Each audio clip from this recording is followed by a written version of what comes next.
Okay, so here we begin, the dawn of quantum mechanics. So it turns out that towards the end of the 19th century, physicists, had figured out all of the Newtonian laws of classical physics. They had figured out electricity. They got Maxwell's equations to correlate electrical to magnetic energies. They were able to also determine all the laws of thermodynamics. So they were in pretty good shape, and they felt pretty confident that they had mastered uh, all of the things that nature had to teach them. And they believed that at that point, only a minuscule set of tiny things needed to be tweaked to get them just to the perfect setup. The interesting thing, though, is that unbeknownst to them, they were about to come into a new realm of physics that they didn't even imagine that was possible. And it basically starts with experiments like the one shown right here called the black body radiation. And simply put, the idea was that if you have an object, an opaque black object that has a tiny aperture, as you heat up this object, there is an amount of energy in the form of um, light that gets emitted from this black object. And it's technically correlated to the temperature of the object. But according to classical physics, the more you heat up the object, the higher and higher and higher energy that you should be getting. And at one point, you could heat this object hot enough that you should be basically evaporating the entire solid into pure rays of ultraviolet light, X-rays, etc. And so this is something that came to be known as the UV catastrophe. Needless to say, this is not something that happens. The experiments have been done, and nobody has been blown, due to exposure of high energy radiation. In fact, the solid remains there. Nothing else happens. You definitely produce light of higher energy, but nothing like classical physics would describe. So this was something interesting that didn't quite get explained well, and it seemed to be deviating way, way off from classical physics. Another thing that also happened in terms of experiments is something known as the photoelectric effect.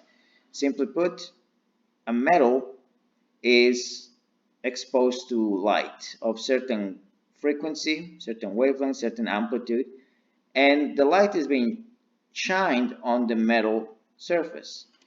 Now what happens is that if enough energy is provided to the metal surface, electrons in the metal are completely removed from the metal. And due to classical physics, the idea is that it doesn't matter what kind of frequency or wavelength the light is, as long as you have intense enough light, you could basically remove electrons from any source of light. But experimentally, what we see is that unless you hit a specific threshold value for the frequency, no electrons ever come off of this metal. Another thing too that was even more puzzling was the fact that if you try to pass electrons, so you use an electron gun and you're shooting electrons at a double slit, with the assumption that the electrons are particles, you should basically see the electrons that actually made it through the slit reach the detector, and you should only see two signals at those specific points in the detector. In reality, what you see is something like this. You do see some of the signal where those slits are open, but you see a bunch more, even in places where there was no openings for slits. So you basically got a diffraction pattern, which presented some peculiarities associated with the electrons. So needless to say, all of these experiments were not just little tiny things that needed to be tweaked a little bit, just to get it in the right format to go according to classical physics. In fact, all three of these experiments were telling the same story, namely that classical physics was not the end of was not the end point in terms of explaining the physical world, that there was more to it. And this is what basically starts the dawn of quantum mechanics as a subdivision of physics and chemistry. Let's start with the black body radiation. We're going to talk about what exactly happens here. I described a little bit about it, but as I was saying, the idea was that if you hit an opaque solid that's hollow with a tiny aperture, as you heat up the solid, you end up emitting radiation. You end up emitting light out of this object. And the higher the temperature gets, the higher energy the wave ends up having. But what was predicted by classical physics was that if you continue heating this thing, eventually you provide enough energy to this block to completely evaporate into UV, X-rays, and even gamma rays. This is denominated as the UV catastrophe, right? Like basically everything will evaporate into thin air just by heating it up. But it doesn't happen. It doesn't happen at all. Instead, what happens experimentally, which is kind of interesting, is that as you're heating up the substance, and here you have three different curves associated with the temperature of the object, 700 Kelvin, 600, and 500, what you basically see is that you end up indeed generating waves that have higher energy in general as you increase the temperature.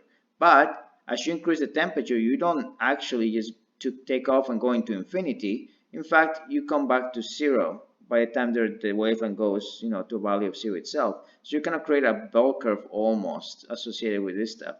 Now, the exponential nature of the curve was actually worked out mathematically by a scientist known as Planck. And Planck came up with two assumptions, well, maybe one big assumption that was rather controversial at the time. When he looked at these things, he said, well, it looks like it doesn't matter how much you heat up the object and how hot you heat it up. It seems the case that every time the energy experimentally for very short wavelengths ultimately goes to zero, meaning that there is a maximum value of energy that you can get out of this particular setup.